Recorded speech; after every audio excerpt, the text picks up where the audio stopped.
White-collar job postings in tech, finance, and legal have collapsed over 30% since ChatGPT launched. Meanwhile, the median truck driver now out-earns entry-level lawyers and big tech support staff at $54,320 a year. The safe path, college, cubicle, salary, is now the riskiest bet in the labor market. And the data is brutal. For 40 years, we were told the same story. Get a degree, get a desk job, escape the factory. And the world listened. In the US, UK, France, and Canada, services employment ballooned past 75% of all jobs. Japan and Germany followed. Even India doubled its services share.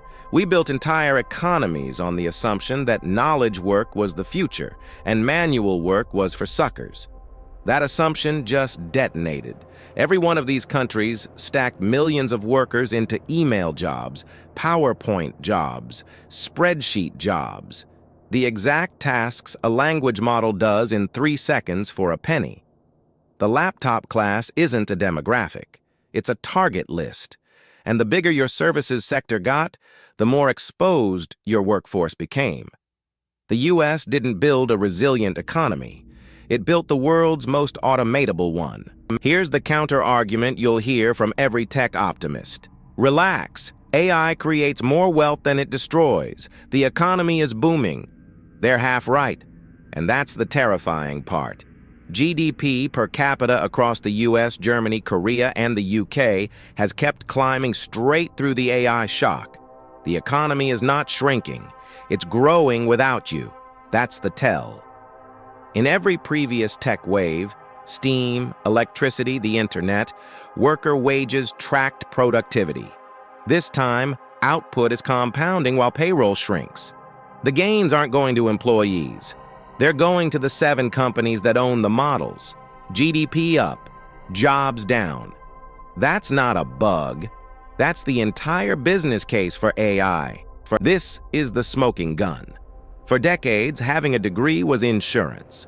Advanced education unemployment stayed near 2 to 3%, basically full employment.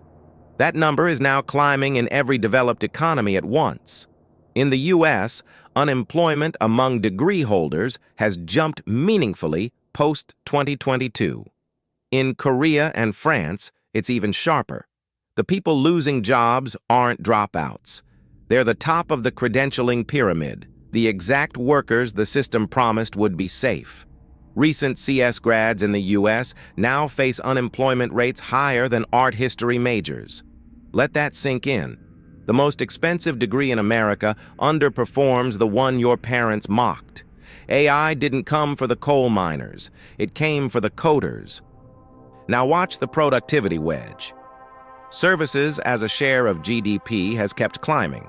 Over 77% in the US, 71% in the UK, 70% in France. The services sector is generating more economic value than at any point in human history. But it's doing it with fewer people.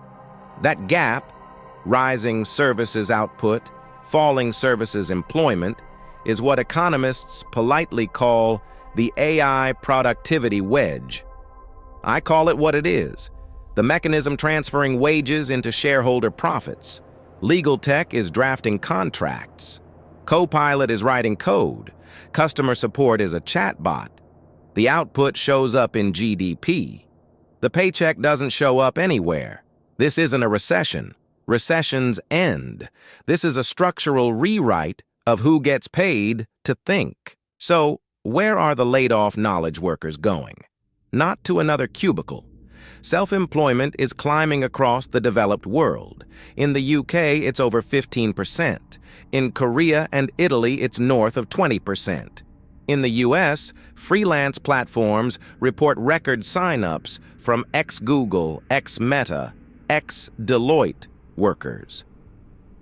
This isn't the entrepreneurial renaissance the LinkedIn crowd sells you.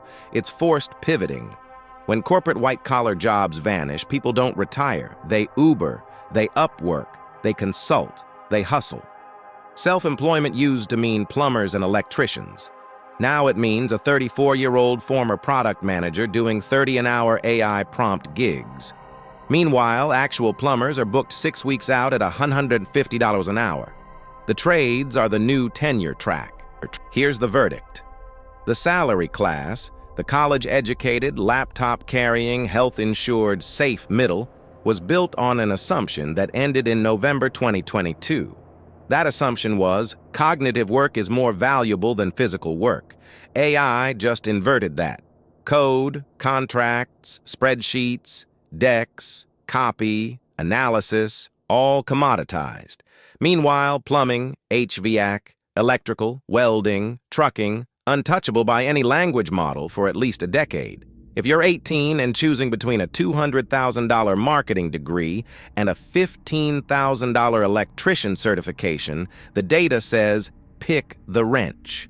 If you're 35 and salaried, your job is not safe because it's white collar. It's endangered because it's white collar. The factory workers got 40 years of warning about China. You got 40 months about AI. If you want the data before the headlines catch up, subscribe. No opinions, no vibes, just the charts that show you where the economy is actually going. Because on this channel, we read the numbers before we pick a side.